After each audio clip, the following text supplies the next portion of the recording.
Hi friends, ఈరోజు మనం రీసెంట్గా తెలుగులో ఒక మంచి ఫ్యామిలీ అండ్ యాక్షన్ డ్రామా కాన్సెప్ట్తో వచ్చిన అమెజాన్ ప్రైమ్లో స్ట్రీమింగ్ అవుతున్న దండోరా మూవీ స్టోరీ డిస్కస్ చేసుకోబోతున్నాం. ఇలాగే మీకు ఇంకా ఏ మూవీ స్టోరీ అని ఎక్స్ప్లెనేషన్ కావాలి అంటే ఆ మూవీ నేమ్ అనేది కామెంట్ బాక్స్లో కామెంట్ చేయండి. ఇంకా ఏమాత్రం ఆలస్యం చేయకుండా మూవీలోకి వెళ్ళిపోదాం. మూవీ స్టార్ట్ అవ్వగానే 2004 సంవత్సరం ఆంధ్రప్రదేశ్ మెదక్ జిల్లాలోని ఒక మారుమూల పల్లెటూరైన తూళ్ళూరులో ఒక ముసలావిడ చనిపోవడంతో తన శవాన్ని వారి బంధువులు ఆ ఊరి శ్మశానంలోకి తీసుకెళ్లి అంత్యక్రియలు చేయకుండా ఊరికి దూరంగా మోసుకొని తీసుకెళ్లి అక్కడి బ్రిడ్జిపై నుండి శవాన్ని తాడు ద్వారా కిందికి దింపి అక్కడే శవాన్ని తగలబెడుతూ ఉంటారు. ఎందుకంటే ఆ ఊరిలో అగ్ర కులాల వారు తక్కువ కులాల వారు అనే భేదాలు ఉంటాయి. ఆ ఊరి శ్మశానం కేవలం అగ్ర కులాల వారికే చెందుతుంది అని, అక్కడ కేవలం అగ్ర కులాల వారికి మాత్రమే అంత్యక్రియలు చేయాలి అని, తక్కువ కులాల వారి కోసం ప్రత్యేకంగా శ్మశానం అంటూ లేకపోవడంతో వారు చనిపోతే ఇలా చేస్తూ ఉంటారు. ఇంకా ఇక్కడే మనకి అదే ఊరికి చెందిన రవి అండ్ సుజాతలను చూపిస్తారు. ఇద్దరు ఒకరికొకరు నచ్చి చాలా రోజులుగా ప్రేమించుకుంటూ తమని ఎవ్వరూ చూడకుండా సీక్రెట్ ప్లేసుల్లో కలిసి మాట్లాడుకుంటూ ఉంటారు. ఇక్కడే మనకు తెలిసే విషయం ఏంటంటే రవి తక్కువ కులానికి చెందినవాడు కానీ బాగా ధనవంతులు. ఇంకా సుజాత అగ్ర కులానికి చెందిన అమ్మాయి. వారిది ఒక మిడిల్ క్లాస్ ఫ్యామిలీ. రవికి ఈ కులాల పట్టింపు అస్సలు ఉండదు. కానీ సుజాతకి ఆ ఊరి గురించి, పద్ధతుల గురించి, ముఖ్యంగా తన ఫాదర్ గురించి బాగా తెలుసు. కాబట్టి తమ పెళ్లి జరగాలి అంటే రవితో నువ్వు గవర్నమెంట్ జాబ్ తెచ్చుకో, అప్పుడు మన పెళ్లి గురించి మా నాన్నతో మాట్లాడి ఒప్పించవచ్చు, లేదంటే నువ్వు దుబాయ్కి వెళ్ళి అక్కడే మంచి జాబ్ చేస్తూ సెటిల్ అవ్వు, నీతో పాటు ఇంట్లో చెప్పకుండా నేను కూడా నీతో పాటు వస్తాను అని పదే పదే చెప్తూ ఉండడంతో దానికి రవి ఇప్పటికిప్పుడు గవర్నమెంట్ జాబ్ అంటే కష్టం కానీ దుబాయ్కి వెళ్ళడానికి ట్రై చేస్తా, అయినా కూడా ఈ కాలంలో కూడా ఇంకా ఈ తక్కువ ఎక్కువ కులాలు భేదాలు ఏంటి, అందరం మనుషులమే కదా, పెళ్లి తర్వాత నేను బాగా చూసుకుంటానా లేదా అని చూడాలి కానీ ఈ పిచ్చి పద్ధతులు ఏంటో అంటాడు. ఇంకా అలా రవి సుజాత అక్కడ నుండి వెళ్తూ ఉండగా అప్పుడే చనిపోయిన ముసలాడ శవాన్ని తాడు సహాయంతో బ్రిడ్జిపై నుండి కిందికి దించుతూ ఉండగా సడన్ గా తాడు తెగిపోయి శవం కింద రాళ్లపై పడిపోవడంతో అది చూసిన తన మనవడు అవ్వా అని గట్టిగా ఏడుస్తాడు. అది చూసిన రవి అండ్ సుజాత కూడా ఫీల్ అవుతారు. సీన్ కట్ చేస్తే 2019 సంవత్సరం స్టోరీ ప్రజెంట్ లో హైదరాబాద్ లో సెటిల్ అయిన విష్ణు ఫ్యామిలీని చూపిస్తారు. విష్ణు భార్య పేరు కీర్తి. వారికి ఒక కూతురు కూడా ఉంటుంది. విష్ణు జిహెచ్ఎంసీలో ఎంప్లాయ్. వారిది ఒక మిడిల్ క్లాస్ ఫ్యామిలీ. విష్ణుకి వచ్చే జీతం డబ్బులు సరిపోక ఇబ్బంది పడుతూ ఉంటారు. ఇలా ఉండగా ఒకరోజు విష్ణుకి తమ సొంత ఊరి నుండి రిలేటివ్ ఫోన్ చేసి, రే విష్ణు, మీ నాన్న చనిపోయాడురా, రాత్రి నిద్రపోయినవాడు నిద్రలోనే చనిపోయాడు, ఇక్కడ నీ చెల్లెలు ఒక్కతే ఉంది, నువ్వు త్వరగా రా అని చెప్పడంతో అది విన్న విష్ణు చాలా ఎమోషనల్ అయ్యి తన భార్యకి అదే విషయం చెప్పి తూళ్ళూరికి బయలుదేరుతారు. ఇక్కడే మనకు తెలిసే విషయం ఏంటంటే ఈ విష్ణు ఎవరో కాదు, సుజాత అన్న. వారి నాన్న పేరు శివాజీ. మరో పక్క ఊరిలో శివాజీ శవాన్ని చూడడానికి ఊర్లో అందరూ శివాజీ ఇంటి దగ్గరికి చేరుకుంటూ ఉంటారు. అప్పుడే ఆ ఊరి సర్పంచ్ అయిన విశ్వ శివాజీ ఇంటి దగ్గరికి చేరుకొని శివాజీ తన కళ్ళు డొనేట్ చేశాడని తెలిసి పేపర్స్ రెడీ చేసి పంపి అంత్యక్రియల కోసం ఏర్పాట్లు చేస్తూ ఉండగా అప్పుడే ఒక వ్యక్తి సర్పంచ్ గారు టెంట్ రెడీ చేశారా అని అడగ్గా దానికి సర్పంచ్ ఆ పెద్ద మనిషి పడ్డ కథలకి వారి కులపోల్లే తన శవాన్ని శ్మశాన వాటికలో కాల్చడానికి వీల్లేదు అని మొండికేసుకొని కూర్చున్నారు. ఇంకా చెరువు కట్ట దగ్గరికి తీసుకెళ్లి కాల్చుదామంటే వీళ్ళ వారు ఒప్పుకోరు. తన కొడుకు విష్ణు ఎప్పుడు వస్తున్నాడో ఎవ్వరికీ తెలియదు. ఇన్ని సమస్యలు ఉంటే నీకు ఇప్పుడు టెంట్ అవసరమైందా అని సీరియస్ అవుతాడు. అప్పుడే విష్ణు బాబాయ్ విష్ణుకి ఫోన్ చేసి, ఎక్కడి దాకా వచ్చావురా, ఇక్కడ మీ నాన్న శవాన్ని శ్మశానంలో కాల్చడానికి కుల పెద్దలు అడ్డుపడుతున్నారని చెప్పగా దానికి విష్ణు, వస్తున్నా బాబాయ్, వచ్చాక వారితో మాట్లాడతా, అయినా చనిపోయాక కూడా ఇంకా ఈ కోపాలు ఏంటి, అక్కడ ఏమైనా ఖర్చులు ఉంటే నువ్వు చూసుకో, వచ్చాక ఇస్తా అంటాడు. అదంతా విన్న కీర్తి, మాకు డబ్బు ఇవ్వమంటే లేవు అంటావు కానీ అక్కడ ఖర్చులు మాత్రం అన్నీ చూసుకుంటాడంట, కోటీశ్వరుడు మరీ అంటుంది. అది విన్న విష్ణు, అసలు ఏంటే మీరు, తల్లి కూతురికి మా నాన్న చనిపోయాడని కొంచెమైనా బాధ లేదా అంటాడు. దానికి కీర్తి, ఎలా ఉంటుంది, ఇన్ని రోజుల్లో ఒక్కసారైనా మమ్మల్ని మీ ఇంటికి తీసుకెళ్ళావా, మీ నాన్నని ఇంటికి పిలిచావా, మాట్లాడావా, ఇతనే మీ తాతయ్య అని దానికి ఎప్పుడైనా చూపించావా, నువ్వే మీ నాన్న చెల్లెలు లేరు అన్నట్లు బ్రతుకుతుంటావు, అలాంటిది మాకు ఎలా ఫీలింగ్స్ ఉంటాయి అనడంతో అది విన్న విష్ణు కూడా ఫీల్ అయ్యి జరిగింది గుర్తు చేసుకుంటాడు. ఇక్కడే స్టోరీ ఫ్లాష్ బ్యాక్ లోకి వెళ్తుంది. సీన్ కట్ చేస్తే 2004 సంవత్సరంలో ఒక రోజు శివాజీ అండ్ తన ఫ్రెండ్ బైక్ మీద వెళ్తూ ఉండగా ఒక పొలం దగ్గర ఇద్దరు లవర్స్ మాట్లాడుకోవడం చూసిన శివాజీ తన ఫ్రెండ్తో, ఆ అమ్మాయి మన జీవానందం కూతురు కదా, వాడు ఎవడ్రా అని అడగ్గా దానికి తన ఫ్రెండ్, వాడు మనోడైతే కాదు అనడంతో అది విన్న శివాజీ కోపంతో వారి దగ్గరికి వెళ్ళగా ఆ అమ్మాయి అక్కడి నుంచి వెళ్ళిపోతుంది. ఇంకా శివాజీ ఆ అబ్బాయిని పట్టుకుని దారుణంగా కొట్టి, నీ అబ్బా 4 ముక్కలు చదువుకొని ఉద్యోగం రాగానే నీలాంటి వాళ్ళకి మా ఇంటి బిడ్డ కావాలారా అని వార్నింగ్ ఇవ్వడంతో తను కూడా అక్కడి నుంచి పారిపోతాడు. ఇంకా అదే రోజు అగ్రకుల సంఘం వాళ్ళందరూ తమ భవనంలో మీటింగ్ ఏర్పాటు చేసుకుని తమ శ్మశాన వాటికలో బాత్రూంలు కట్టడానికి అందరూ చందాలు వేసుకోవాలని మాట్లాడుకుంటారు. అదే రోజు రాత్రి శివాజీ క్లోజ్ ఫ్రెండ్ అయిన సత్యబాబు వచ్చి శివాజీని కలిసి అలా ఇద్దరు అక్కడే ఇంటి బయట డ్రింక్ చేస్తూ ఉంటారు. అప్పుడే సత్యబాబు శివాజీతో ఈ సంవత్సరమైనా నీ కూతురు సుజాతకి పెళ్లి చేస్తావా లేదా అని అడగ్గా దానికి శివాజీ తను ఇంకా చదువుకుంటాను అంటుందిరా, అదీ కాక విష్ణుకి ఇంకా ఉద్యోగం రాలేదు కదా, తనకి ఉద్యోగం రాగానే సుజాతకి పెళ్లి చేస్తా, పెళ్లి అంటే డబ్బులు కావాలి కదా అంటాడు. దానికి సత్యబాబు వయసు వచ్చిన అమ్మాయికి ఇంత త్వరగా పెళ్లి చేస్తే అంత మంచిదే, అసలే రోజులు బాగోలేవు, నాకు తెలిసిన ఒక సంబంధం ఉంది, మాట్లాడమంటావా చెప్పు అనగా దానికి శివాజీ తర్వాత చూద్దాంలే అంటాడు. అలా వాళ్ళిద్దరూ మాట్లాడుకునేదంతా అక్కడే ఉన్న సుజాత కూడా వింటుంది. నెక్స్ట్ సీన్ లో మరుసటి రోజు రవి సుజాతకి ఒక గుడ్ న్యూస్ చెప్పాలి అని తనని కలిసి నువ్వు కోరుకున్నట్లే జరగబోతుంది, ఇదిగో నేను దుబాయ్కి వెళ్ళడానికి వీసా అండ్ టికెట్స్ కూడా రెడీ అయ్యాయి, మరి కొన్ని రోజుల్లో నేను దుబాయ్కి వెళ్ళబోతున్నాను అని చెప్పడంతో అది విన్న సుజాత కూడా చాలా హ్యాపీగా ఫీల్ అయ్యి దుబాయ్కి వెళ్ళాక నన్ను మర్చిపోకు అంటుంది. దానికి రవి పిచ్చిదానా, అసలు దుబాయ్కి వెళ్తుందే నీ కోసం కదా అంటాడు.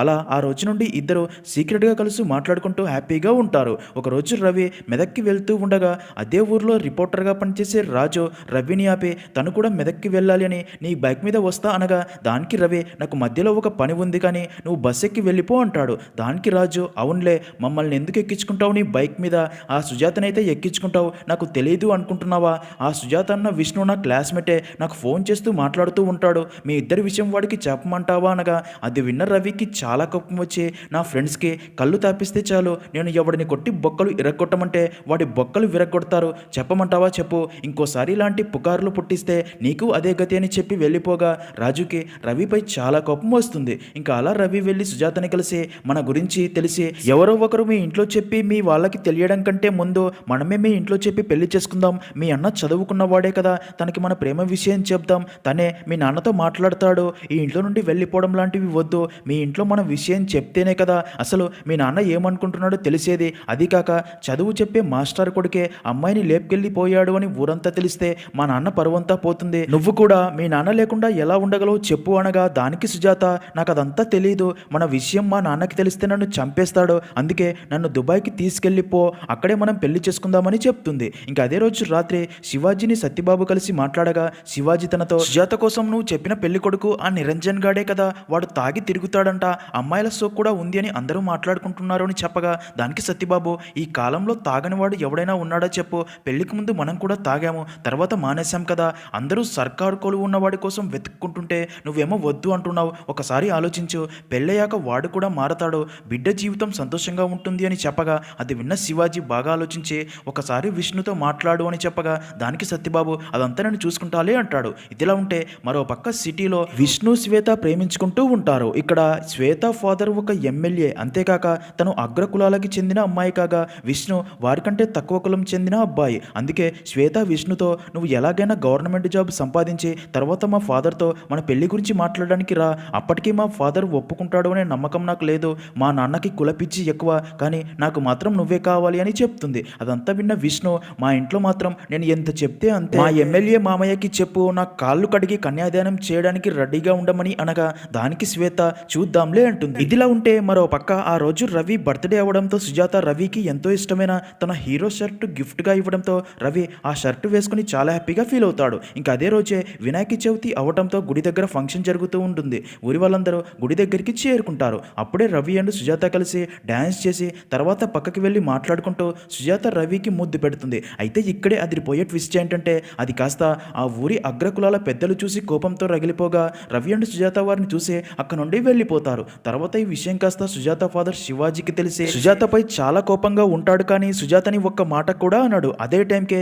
సిటీ నుండి విష్ణు ఇంటికి రాగా తనని చూసిన శివాజీ ఏంట్రా ఇప్పుడు వచ్చావని అడగ్గా దానికి విష్ణు సత్యమామ అర్జెంట్ అని ఫోన్ చేశాడు అందుకే వచ్చాను అని చెప్పి అలా ఇద్దరు ఫుడ్ తింటూ ఉండగా అదే టైంకే ఆ ఇంటి డోర్స్ ఎవరో కొట్టడంతో సుజాత వెళ్ళి డోర్ ఓపెన్ చేసి చూడగా ఇక్కడే ట్విస్ట్ వచ్చింది రవి. రవి సుజాత ఫాదర్తో తమ పెళ్లి విషయం మాట్లాడాలని వచ్చి ఉంటాడు. అయితే అక్కడే ఉన్న విష్ణుని చూసి నువ్వు చదువుకున్న వాడివి నీతో కొంచెం మాట్లాడాలి అంటాడు. రవిని చూసిన శివాజీ కోపంతో రగిలిపోయి తనను అక్కడి నుంచి వెళ్ళిపోమంటాడు. దానికి రవి మీ కూతురంటే నాకు ఇష్టం, తనకి నేనంటే ఇష్టం అర్థం చేసుకోండి అనగా దానికి శివాజీ మా ఇంట్లో చెత్త ఏరుకునేటోళ్ళు నీకు మా ఇంటి పిల్ల భార్యగా కావాలా, మీరేంటో మీ తాతని అడుగు చెప్తాడు, ఇప్పుడు కొంచెం డబ్బు ఉందని ఏదైనా చేయొచ్చు అనుకుంటున్నారా, డబ్బు వస్తే ఇల్లు మారుతుంది బ్రతుకు మారుతుందేమో కానీ నీ పుట్టుక మారదు అని చాలా చీప్గా మాట్లాడడంతో అది విన్న రవికి తను అర్థం చేసుకునే పరిస్థితి పరిస్థితిలో లేడని అర్థమై చాలా ఫీల్ అయ్యి అక్కడి నుంచి వెళ్ళిపోతాడు. ఇంకప్పుడే విష్ణుకి అంతా తెలుస్తుంది. శివాజీ విష్ణుతో ఇప్పటికే ఈ విషయం ఊరంతా తెలిసి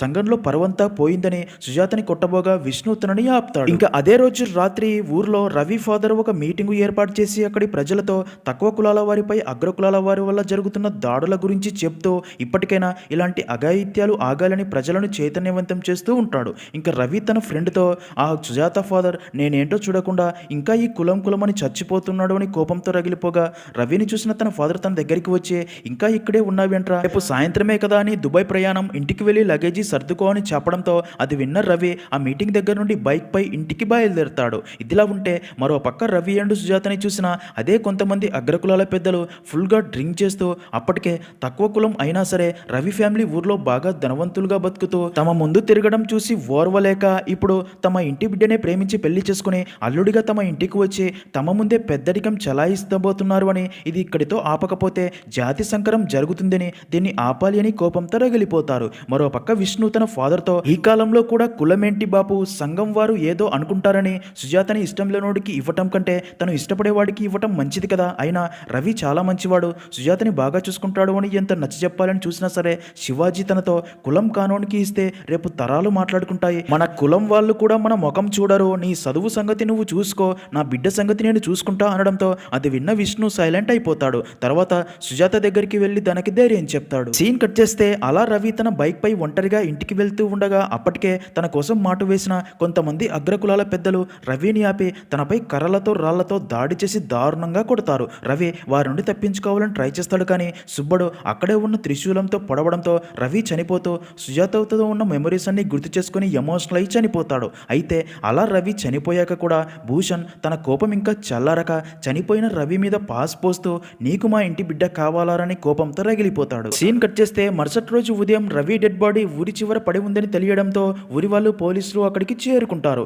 ఇంకా ఈ విషయం తెలిసిన విష్ణు అక్కడికి వచ్చి రవి డెడ్ బాడీ చూసి చాలా ఎమోషనల్ అవ్వగా అక్కడే ఉన్న రిపోర్టర్ రాజు విష్ణుతో అనుకున్నట్టే రవిని చంపేశారు కదరా, ఏం మనుషులరా మీరు, మీ అయ్య కంటే తెలీదు, నువ్వు చదువుకున్నోడివే కదా, కనీసం నువ్వైనా రవికి సహాయం చేయకుండా ఇలా చేశారేంట్రా అనగా దానికి విష్ణు ఫ్రెండ్ ఏం మాట్లాడుతున్నావురా రాజు, నువ్వు చూసావా ఎవరు చంపారో, చూసి ఉంటే నీ పేపర్లో పేర్లు రాసుకో చూసుకుందామంటాడు. దానికి రాజు ఏం రాయమంటావురా, పోలీసులు కోర్టులు అన్నీ మీవే కదా, ఒక్క విషయం గుర్తుపెట్టుకోరా విష్ణు, కులపిచ్చి అనేది పులి మీద స్వారీ లాంటిదే, ఈరోజు మీ కులపోలు నీ వెనక ఉన్నారు అని ఆనందపడుతున్నావేమో, రేపటి రోజు వారికి నచ్చని ఒక పని చేసి చూడు, నిన్ను కూడా చంపడానికి వెనకాడరు. పాపంరా రవిగాడు ఒక్కడే కొడుకు, వానికున్న ఆస్తికి తిని కూర్చోవచ్చు, ఎంత చదువుకున్నా ఎంత ఆస్తి ఉన్నా వాడిని చూసే కులమానం కులమే అని తెలియని అమాయకుడ్రా, మీలలో కూడా ఇలాంటిది జరిగితే అప్పుడు వారి బాధ మీకు అర్థమవుతుంది అని చెప్పి వెళ్ళిపోతాడు. అదంతా విన్న విష్ణు కూడా ఆలోచనల్లో పడగా అదే టైంకే విష్ణుకి తన లవర్ శ్వేత ఫోన్ చేయడంతో అది చూసిన విష్ణుకి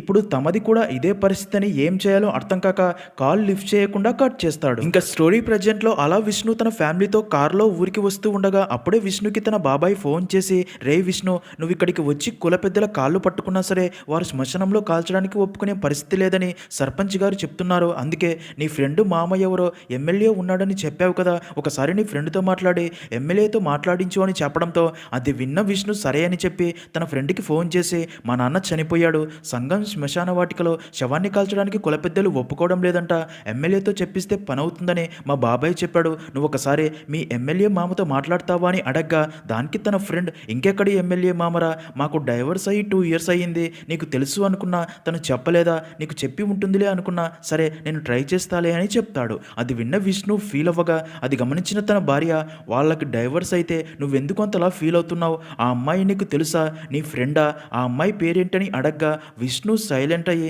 తన కూతురు వైపు చూస్తాడు. అది గమనించిన తన భార్యకి ఆ అమ్మాయి తన లవర్ అని, ఆ అమ్మాయి పేరే ఇప్పుడు తమ కూతురికి పెట్టాడని అర్థమయ్యి సీరియస్ అవుతుంది. నిజానికి తను లవ్ చేసిన అదే శ్వేతనే కొన్ని కారణాల వల్ల తన ఫ్రెండ్ పెళ్లి చేసుకుని ఉంటాడు. మరో పక్క శివాజీ తన కళ్ళను డొనేట్ చేసి ఉండడంతో ఐ బ్యాంక్ నుండి డాక్టర్స్ వచ్చి శివాజీ చనిపోయి అప్పటికే 5 గంటలు పైనే అయి ఉంటుంది, అందుకే తన కళ్ళు ఇంకా పనికిరావని చెప్తారు. ఇంకప్పుడే విష్ణు ఫ్యామిలీ ఊరికి చేరుకుని ఇంట్లోకి వెళ్ళి శివాజీ డెడ్ బాడీ చూసి ఫీల్ అవుతారు. అప్పుడే విష్ణు శివాజీ పక్కనే ఏడుస్తూ కూర్చున్న తన చెల్లెల్ని చూస్తాడు. కానీ ఇక్కడే ట్విస్ట్ ఏంటంటే తన సొంత చెల్లెలు సుజాత కాదు, శివాజీ పెంచిన అమ్మాయి, తను ఎవరు అనేది స్టోరీ ముందుకు వెళ్లే కొద్దీ తెలుస్తుంది. విష్ణు ఆ అమ్మాయి వైపే చూస్తూ జరిగింది గుర్తు చేసుకుంటాడు. ఇక్కడే స్టోరీ ఫ్లాష్ బ్యాక్ లోకి వెళ్తుంది. సీన్ కట్ చేస్తే అలా రవి చనిపోయిన కొంతకాలానికి శివాజీ శివాజీ పక్క ఊర్లో ఉండే రాణి అనే వేశ్య దగ్గరికి వెళ్తూ ఉంటాడు. నిజానికి శివాజీ రాణిని ఒక వేశ్యలా చూడడు. ఇంకా రాణికి కూడా శివాజీ తనకి అందరిలాగే ఒక కస్టమర్ అయినా సరే తనకి చాలా గౌరవం ఇస్తూ ఉంటుంది. శివాజీ తన కష్టాలు సుఖాలు అన్నీ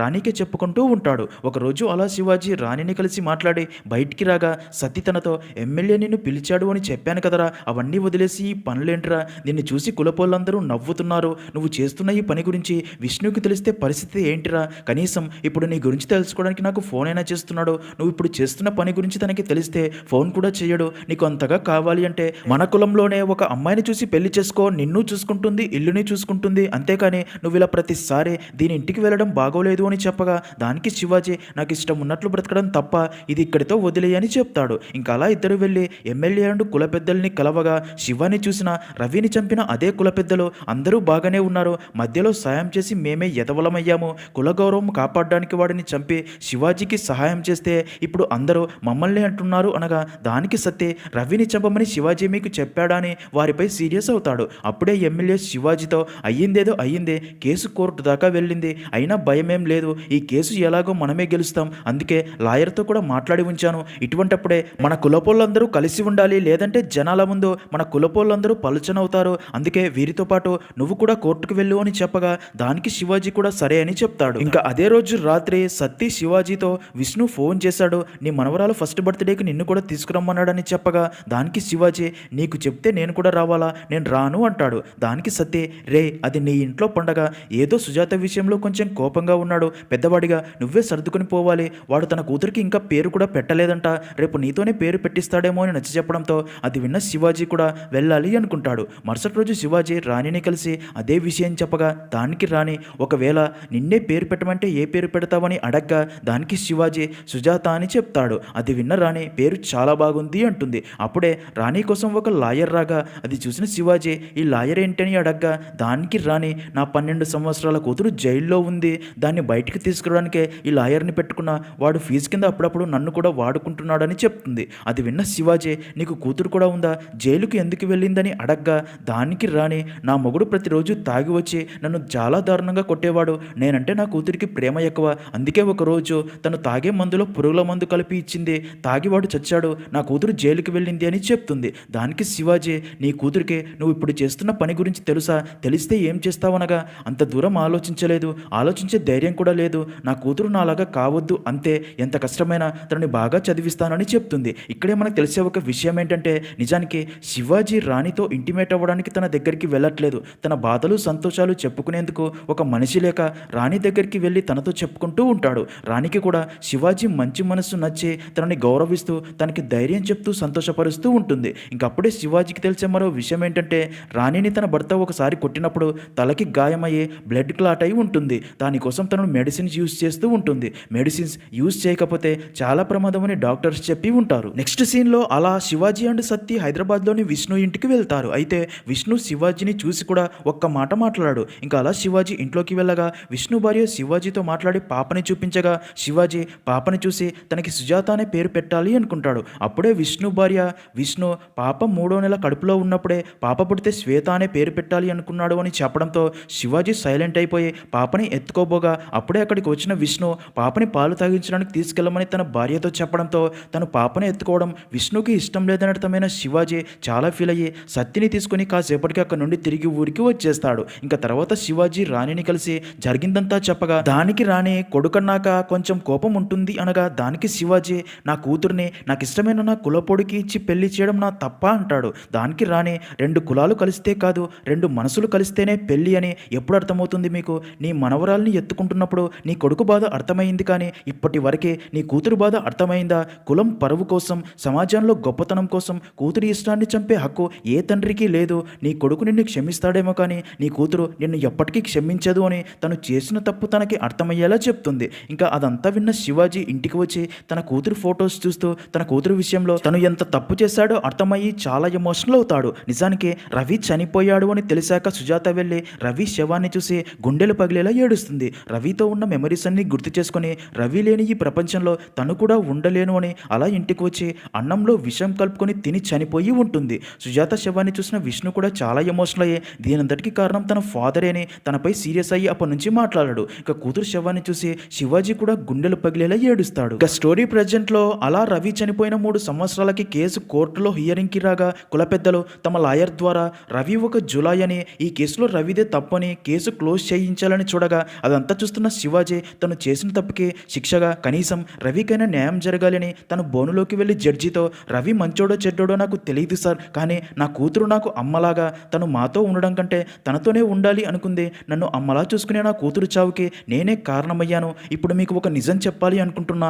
ఆ రవిగాడిని నాతో పాటు మా కులపోళ్ళు అందరం కలిసి చంపినామని చెప్పడంతో అది విన్న తమ కుల పెద్దలు షాక్ అయ్యి శివాజీపై సీరియస్ అవ్వగా రవి ఫాదర్ అండ్ తన వాళ్ళు చాలా హ్యాపీగా ఫీల్ అవుతారు. అది విన్న జడ్జి, నువ్వు చేసింది తప్పు అని తెలుసుకోవడానికి నీకు 3 సంవత్సరాలు పట్టిందా అని అడగ్గా దానికి శివాజీ, ఇది కళ్ళు మత్తు కాదు కదా సార్, రాత్రి తాగింది ఉదయం దిగడానికి, కులం మత్తు సార్, టైం పట్టింది అని చెప్పడంతో జడ్జి వారందరికీ శిక్ష విధిస్తాడు. దాంతో రాణి శివాజీని చూసి చాలా బాధపడుతుంది. ఇంకా అలా కొంతకాలానికి ఒకరోజు శివాజీ విష్ణుతో మాట్లాడాలని చెప్పడంతో విష్ణు జైలుకి వెళ్ళగా శివాజీ విష్ణుకి రాణి కూతురు అడ్రస్ ఇచ్చి, రాణి చనిపోయిందంట, ఇప్పుడు తన కూతురుని అక్కడ నుండి తీసుకొచ్చి జాగ్రత్తగా చూసుకోవనగా దానికి విష్ణు కోపంతో, నువ్వు చేసిన తప్పుకే దాని కూతురుని ఇప్పుడు నేను చూసుకోవాలా, అయినా నువ్వు పిలిచావని నేను ఇక్కడికి రాలేదు, నీ ఫ్రెండ్ సత్యమామని చనిపోయాడని చెప్పడానికే వచ్చాను అంటాడు. అది విన్న శివాజీ చాలా ఎమోషనల్ అయ్యి ఎలా చనిపోయాడని అడగ్గా దానికి విష్ణు, నీలాంటి వాడితో తిరిగిన పాపానికి ఊర్లో పెద్దలు నానా మాటలు అంటూ ఉంటే అదే బాధతో హార్ట్అటాక్ వచ్చి చనిపోయాడు, కూతుర్ని చంపావు,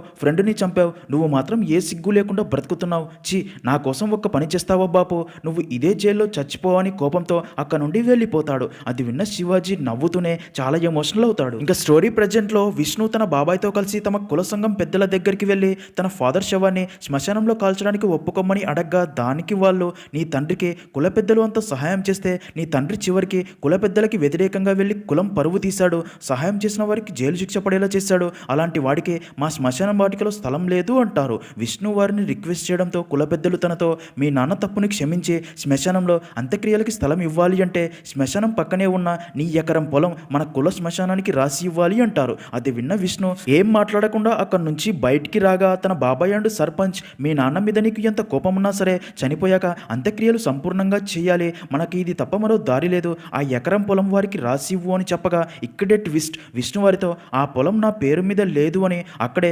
శివాజీ శవం పక్కనే కూర్చున్న పెంచిన రాణి కూతురు సుజాత వైపు చూస్తాడు. పొలం సుజాత పేరు మీద ఉందని అర్థమైన సర్పంచ్ విష్ణుతో, నువ్వే తనతో మాట్లాడి ఎలాగైనా పొలం సంఘం శ్మశానంకి రాసేలా చెయ్యి అనగా విష్ణు సుజాత వైపు చూసి జరిగింది గుర్తు చేసుకుంటాడు. నిజానికి విష్ణుకి సుజాత గురించి తెలిసాక తనని అస్సలు పట్టించుకోకుండా, తనని చెల్లిలా కూడా చూడకుండా, తనని ఇంటికి తీసుకెళ్లకుండా ఒక అనాథాశ్రమంలో వదిలేసి వెళ్ళిపోయి ఉంటాడు. దాంతో సుజాత చాలా బాధపడి ఉంటుంది. ఇంకా అలా తర్వాత శివాజీ జైలు నుండి బయటికి వచ్చాక సుజాతని ఇంటికి తీసుకొచ్చి ఇక మీదట నన్ను నాన్న అని పిలువు తల్లి అని చెప్పడంతో సుజాత కూడా చాలా హ్యాపీగా ఫీల్ అయ్యి అలా అప్పటి నుండి ఇద్దరు చాలా హ్యాపీగా ఉంటారు. ఇక సుజాత శివాజీతో ఉన్న మెమరీస్ అన్ని గుర్తు చేసుకుని చాలా బాధపడుతుంది. ఇంకా అలా విష్ణువుడు తన బాబాయ్ వెళ్ళి సుజాతకి విషయం చెప్పి తన పేరు మీద ఉన్న ఎకరం పొలం కులం సంఘం పేరు మీద రాసివ్వమని అడగ్గా దానికి సుజాత, నేను రాసివ్వను, అలా రాసిస్తే నాన్న చేసిన పోరాటం వృధా అవుతుంది, అన్నయ్య ఇన్ని రోజులు ఊరికి దూరంగా ఉన్నందుకు ఎలాంటి ఫలితం ఉండదు, నాన్నకి చాలాసార్లు చెప్పాను కుల సంఘ పెద్దల్ని క్షమించమని అడిగితే ఇదంతా ఉండదు కదా నాన్న అంటే,